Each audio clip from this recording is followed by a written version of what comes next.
Public life. யாரா சரி நம்ம போடவே கூடாது. உன் வீட்டை சுற்றி குப்பையெல்லாம் கிடக்குன்னு வைங்களேன், நீ தான் சரி பண்ணணும். அது மாதிரி பொது வாழ்க்கையில உங்க மூலமா இருக்கும் பிரச்சனை வரக்கூடாது.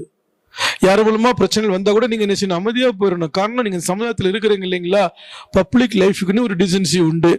அதுபோல உறவுகள் நட்புகள் மத்தியில கூட உங்களுக்கு என்ன உண்டு, செய்ய வேண்டிய கடமைகள் உண்டு. சிலவங்க பாருங்க, உறவுகள் மத்தியில ரிலேஷன்ஷிப் சரியா இருக்காது, அப்பா அம்மாவுக்கு ரிலேஷன்ஷிப் சரியா இருக்காது, அப்பா பிள்ளைக்கு ரிலேஷன்ஷிப் கரெக்டா இருக்காது, அவங்க செய்ய வேண்டிய கடமைகளை செய்ய மாட்டாங்க.